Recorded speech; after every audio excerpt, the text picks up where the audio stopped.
Salve, salve, Universo Narrado! Hoje a gente vai conversar um pouquinho sobre física, sobre o funcionamento de um sistema de refrigeração. Eu vou utilizar um water cooler para te contar sobre isso. Basicamente assim, eu aprendi uma coisa muito interessante, que é o seguinte: recentemente meu computador deu alguns problemas, eu descobri que o processador estava esquentando demais. Bom, todo o processador ele vem, pelo menos, né, com um sisteminha desse aqui, um coolerzinho, um fanzinho, que é assim, você coloca isso aqui no processador, você parafusa esse negócio na sua placa-mãe, e é um sistema de refrigeração dos mais simples, né, tem um pequeno ventiladorzinho que fica ali, né, ventilando para refrigerar um pouco o seu processador. Enfim, o meu processador tinha um negócio desse, inclusive esse vídeo está sendo patrocinado pela Intel. Mentira, não tá não, bem que poderia, né? Mas enfim, o meu processador estava esquentando demais, eu precisei trocar. E aí eu adquiri um water cooler, e é um pouco sobre isso que eu quero conversar com vocês. Eu descobri que eu não conhecia muito bem sobre isso, né? Mas enfim, que entendo alguma coisa de física, talvez não tanto de computação, mas eu acabei me dando conta de que o sistema de refrigeração do water cooler é idêntico ao sistema de refrigeração, de arrefecimento de carros, e enfim, vários outros. Então acho que tem um papo interessante pra gente tocar sobre termodinâmica, eu te garanto que você vai aprender muita coisa nesse vídeo. Então, chega mais!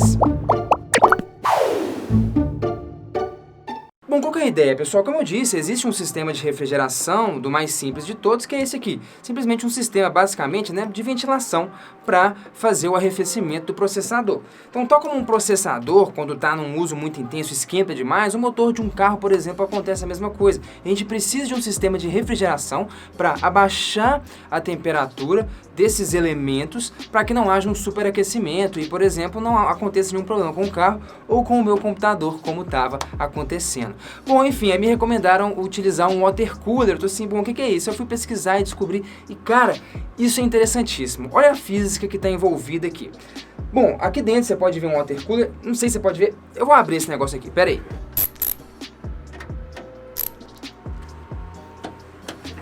Enfim, se liga aqui, ó, dá uma olhada, acho que assim vocês conseguem visualizar melhor. Ao invés da gente pregar esse camarada aqui no processador, com esse simples ventiladorzinho para fazer o sistema de arrefecimento, a gente usa um sistema bem mais elaborado, que é o mesmo sistema de arrefecimento de carros, e é importante você entender isso. Inclusive caiu uma questão no Enem uma vez, que tem a ver exatamente com um cadinho de física que a gente vai conversar aqui. Bom, nesse caso aqui, pessoal, a gente coloca no lugar disso, a gente prega aquele elemento, tá até geladinho aqui, velho. A gente pega aquele elemento lá no processador. E a gente tem esse sistema de dois tubos aqui que comunicam com a bomba e comunicam aqui atrás com um refrigerador. Como assim? Como é que funciona o sistema de arrefecimento de carro? Bom, o sistema de arrefecimento de carro, que é exatamente como um sistema de arrefecimento como esse aqui, um pouquinho mais elaborado do que esse, funciona utilizando um fluido refrigerante, cujo objetivo é ajudar na refrigeração do que se pretende diminuir a temperatura ou controlar o aquecimento. Bom, qual que é a ideia, pessoal? A gente tem lá o motor do carro aquecendo pra caramba, e a gente pode passar um fluido pelos elementos do motor, através dos elementos do motor, por meio de uma bomba, tem um sistema mecânico que controla isso, e a ideia é que esse fluido vai trocar calor com esse motor. Existe um princípio na física que fala sobre o equilíbrio térmico. Quando eu tenho dois corpos a diferentes temperaturas e eu coloco de algum modo eles em contato, esses dois corpos vão trocar energia, eles vão trocar calor. Essa troca de energia, por conta da diferente temperatura, a gente chama na física de calor. E a ideia é que esses dois corpos vão buscar o equilíbrio térmico, que é os dois corpos atingirem a mesma temperatura. Então, o corpo mais quente, a maior temperatura, ele vai perdendo energia e abaixando sua temperatura, enquanto o corpo mais frio, que está a menor temperatura, vai ganhando energia e aumentando sua temperatura, até que eles atinjam a mesma temperatura e entrem em equilíbrio térmico. Existe uma propriedade física muito importante nesse contexto, que se chama calor específico, ou capacidade térmica. Eles não são bem a mesma coisa, não, mas são muito parecidos. A ideia é que o calor específico, a capacidade térmica, vai medir o quão fácil ou quão difícil é eu aquecer um corpo, ou seja, eu variar a temperatura desse corpo. Beleza? Bom, qual que é a ideia aqui? Se eu for utilizar um fluido de baixo calor específico, isso significa que ele aquece muito fácil. Por exemplo, tem fluidos que o calor específico é 0,2 calorias por grama grau Celsius. O que significa? Significa que eu preciso de dar 0,2 calorias de energia para que 1 grama dessa substância aqueça de 1 grau Celsius.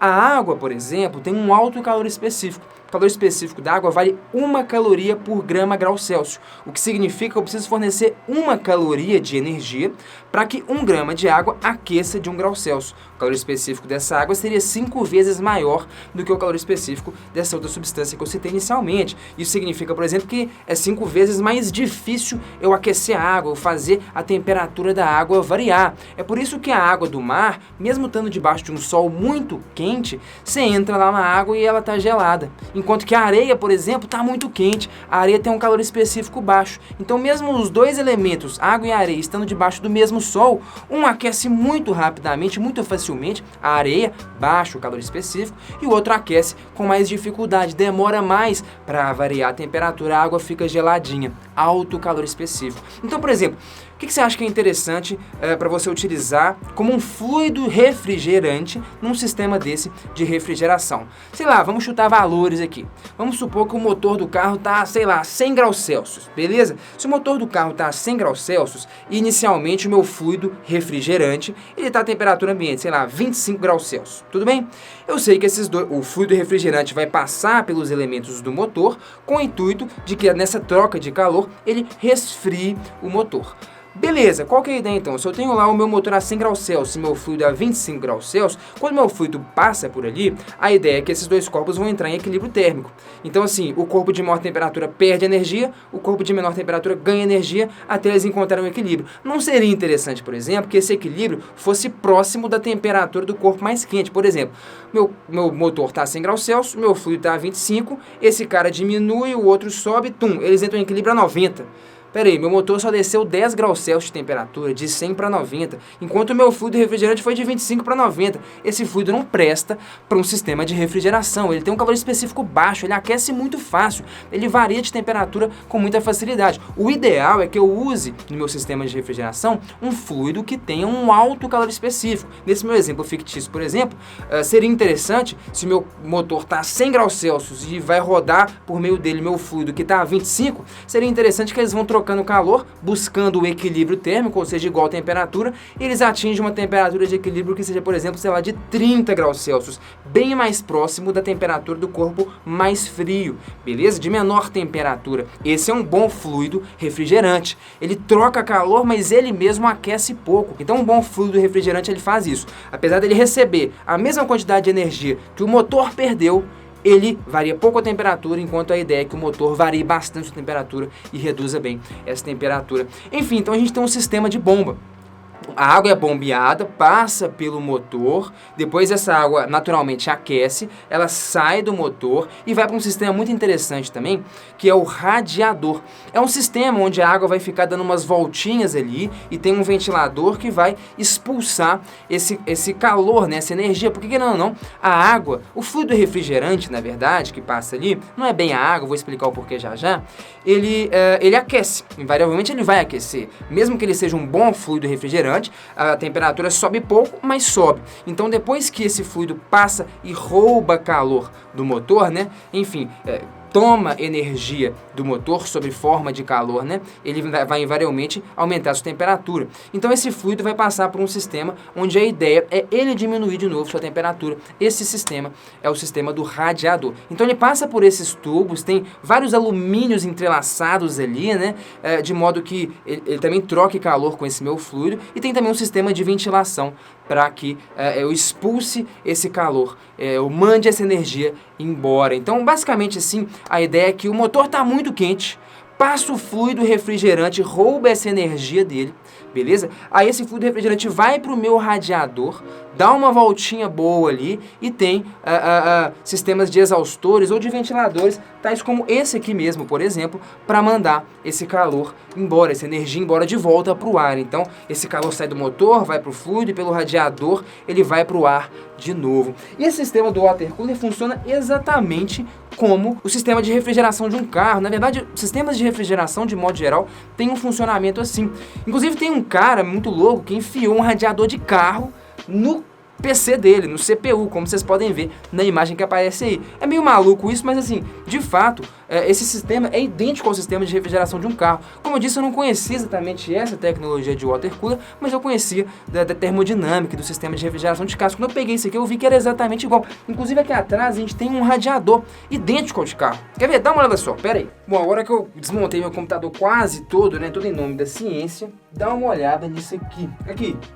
Isso aqui, pessoal, é o mesmo sistema de um radiador de um carro, velho. Então a gente tem aqui, ó, uma bomba que manda a água ali, beleza? Essa água, né? E aqui realmente é água, chama water cooler, né? Essa água tem alto calor específico, passa pelo processador, troca calor com ele, e tem um sistema do outro tubo, onde essa água, a maior temperatura, passa por aqui, aí ela fica passando aqui, né? E tem um sistema de cooler, de ventilação, que vai expulsar esse calor para fora desse radiador. Um sistema de arrefecimento de carro funciona exatamente dessa forma. Enfim, no fundo, num carro, né, no motor de um carro, a gente não usa exatamente a água, não por questões termodinâmicas. No fundo, ela é um bom fluido para trocar calor porque ela tem alto calor específico. Mas a gente acaba misturando isso com óleos porque a gente também precisa de um fluido que não tenha um ponto de ebulição baixo. Então, assim, por algumas características que eu não quero abordar aqui, a gente acaba não usando água pura no sistema de refrigeração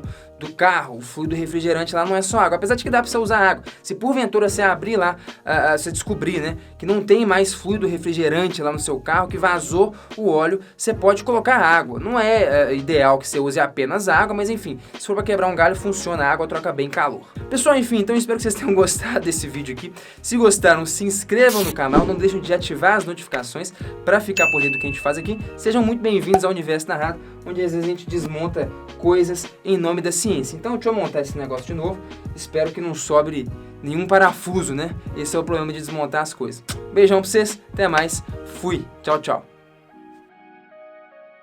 E atualizações, PC montado, funcionando, sobrou um parafuso, até sobrou parafuso sim, mas o PC está funcionando normalmente, o que só evidencia que as empresas deveriam patrocinar esse canal. Se o PC foi montado e está funcionando normalmente, com 1 ou 2 parafusos a menos, significa que eles são desnecessários. Ou seja, o custo de produção poderia ter sido mais barato. Tem peça desnecessária aí. Fica atento, em empresas. E galera, não poderia deixar de falar que esse vídeo está sendo feito em parceria com a Souza Digital. Pessoal, a galera do Souza Digital é uma galera que tem a manha em fazer site, velho. Eles fazem sites muito bons, práticos, eficientes e em pouco tempo, em muito pouco tempo eles te entregam um site excelente. Então se você está precisando de fazer um site para o seu negócio, entre em contato com o pessoal, o link vai estar aí na descrição, entrando em contato, falando que você chegou até eles por meio do Universo Narrado, automaticamente você ganha 10% de desconto na produção do seu site. Não dá mole não, os caras são muito bons, não perde essa oportunidade. Valeu demais, até mais, tchau, tchau.